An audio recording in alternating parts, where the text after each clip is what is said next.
наш эфир продолжает брифинг Оперштаба по эпидситуации. Узнаем о текущей обстановке в республике. Предлагаем послушать. Ольга Валерьевна, здравствуйте. Какова эпидемиологическая ситуация на сегодняшний день в республике? Добрый день, уважаемые жители Республики Саха-Якутия.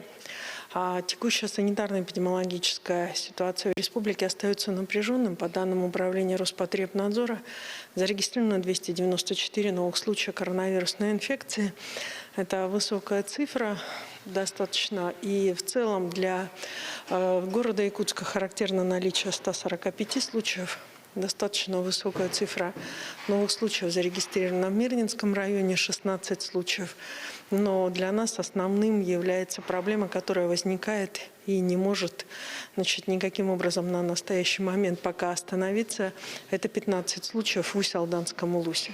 14 случаев в Оленегском улусе. Они не представляют какой-либо такой опасности с точки зрения распространения, потому что все контакты изолированы и контактных лиц было достаточно мало. 13 случаев в Алданском районе, по 12 случаев в Мегино-Кангаласском и Намском, 9 в Нюрнбергском, Верхоянском и Хангаласском по 8 случаев.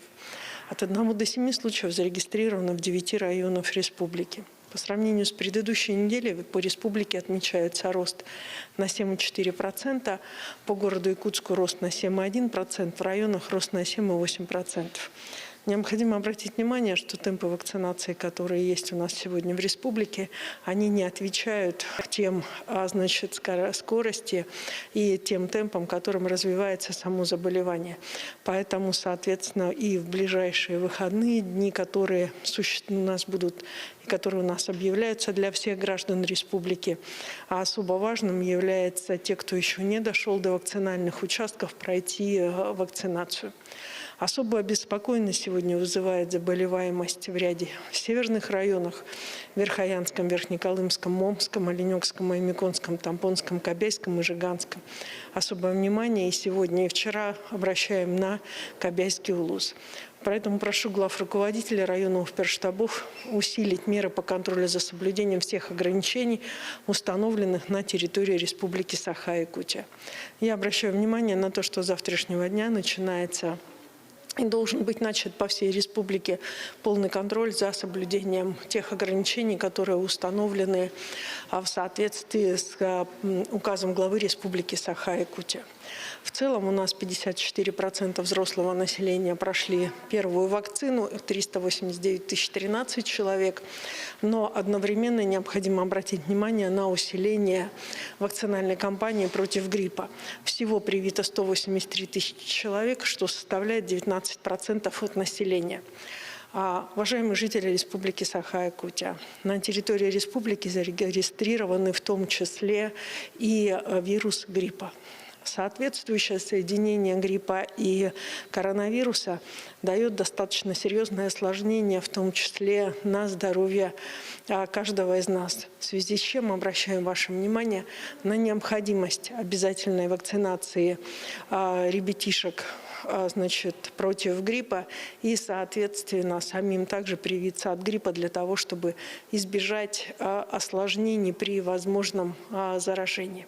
Медицинские учреждения работают в усиленном режиме на территории республики. Все поликлинические звенья соответствующим и оборудованием, и медицинскими лекарствами обеспечены и, соответственно, готовы работать. Но, тем не менее, необходимо обратить внимание на то, что работают все в режиме повышенной готовности уже 2 года, и достаточно сложный период сегодня медработники переживают. Спасибо за информацию. Это был брифинг оперативного штаба по COVID-19, а мы продолжаем. И вот основные темы этого выпуска.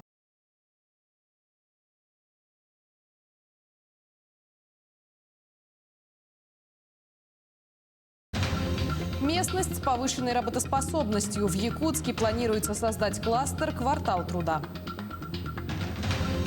В преддверии осенних каникул необходимо сохранить благоприятную эмоциональную атмосферу. В Хандыкской средней школе состоялся парад снеговиков.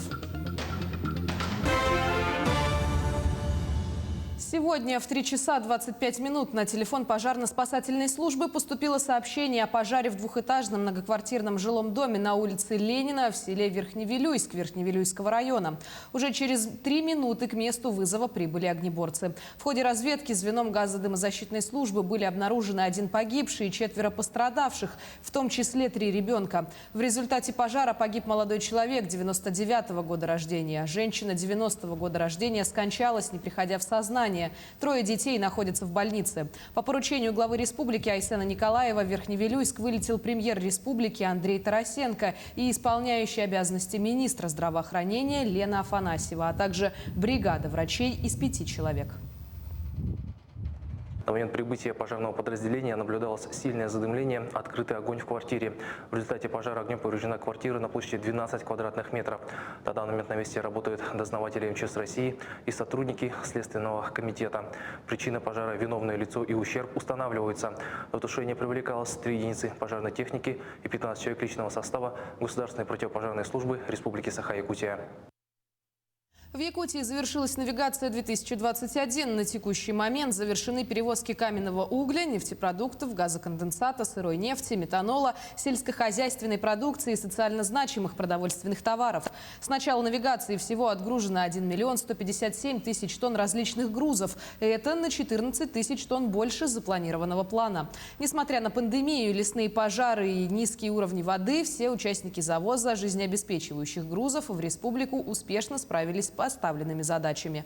Судоходным компаниям предстоит завершение перевозок оставшихся объемов и мероприятия по расстановке флота в плановых пунктах зимнего отстоя судов.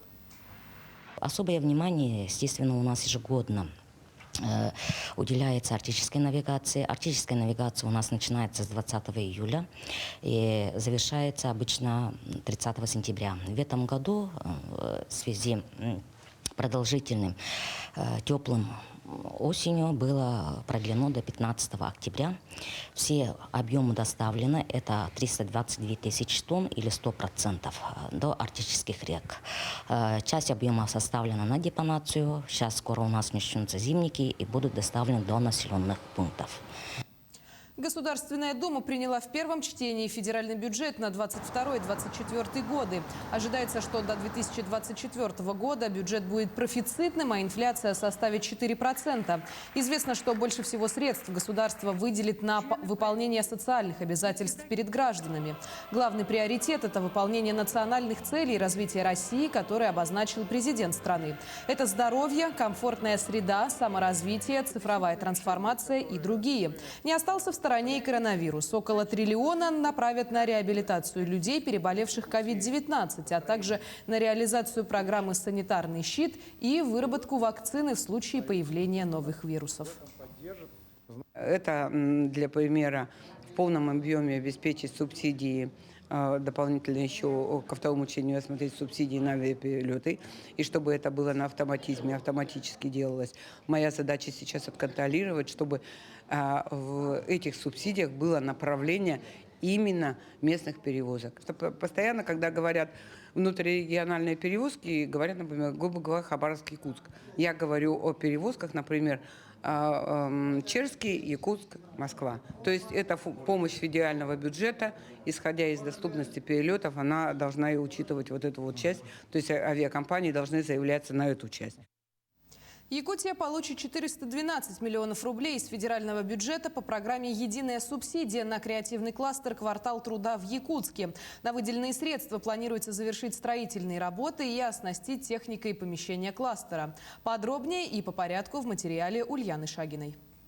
Квартал труда будет базироваться на улице Труда 1. Это здание бывшего мясокомбината 70-х годов постройки, который в скором времени превратится в современное пространство для реализации целого комплекса творческих проектов. Задача большая, так что бригада из 90 строителей работает ускоренными темпами. У нас ведутся работы по завершаются работы по демонтажу стены перегородок на первом этаже. На 3-м, на 4-м этажах у нас идут работы по установке окон. Под зданием у нас выполняются работы по усилению фундаментных конструкций. Это у нас усиление свай, ремонт фундаментных балок. Но у нас основная задача на сегодня – это закрытие теплого контура.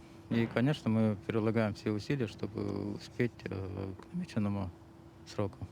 Уже в следующем году сюда придут первые резиденты. Для них будут созданы все условия. Большие кабинеты, просторные студии, ну и, конечно же, профессиональное оборудование. К примеру, здесь будет сниматься качественное профессиональное кино со всеми спецэффектами. Ждут появления кластера якутские кинорежиссеры. Сегодня якутское кино на высоте, но немногие знают, в каких порой условиях приходится работать, чтобы сделать качественный продукт и продвигать его на международный уровень. Кластер как раз-таки даст им возможность развернуться, творить и созидать в профессиональных условиях. Примерно представляем, что здесь может быть.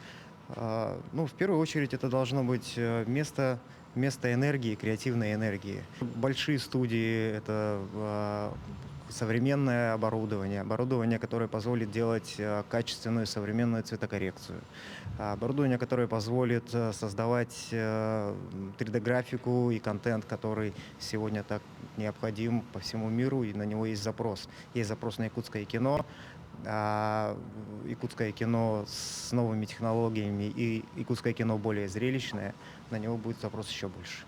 Помимо киноиндустрии, здесь будут сосредоточены и другие креативщики. В их числе аниматоры, специалисты по компьютерной графике, дизайну, музыке и народным промыслам. И для всех, кто станет резидентом кластера, будут созданы максимально комфортные условия для дальнейшего развития. Да, безусловно, здесь материально-техническое обеспечение, то есть это и оборудование, да, специализированное, это специализированные студии, офисы. Понятное дело, здесь еще будет очень много сервиса, да, то есть мы планируем здесь и образовательные программы запускать. У нас вот с прошлого года действует уже программа «Школа глобального бизнеса», которая направлена на развитие как раз и креативных и творческих индустрий, да, это на развитие их, на выход их на внешние рынки и так далее. В квартале будет работать режим территории опережающего развития. Сейчас по этому поводу идут переговоры. Это позволит резидентам из сферы малого и среднего бизнеса получать налоговые льготы. В настоящий момент уже подписано более 70 предварительных соглашений. К 2025 году это число планируют увеличить вдвое. Ульяна Шагина, Георгий Григорьев, Якутск.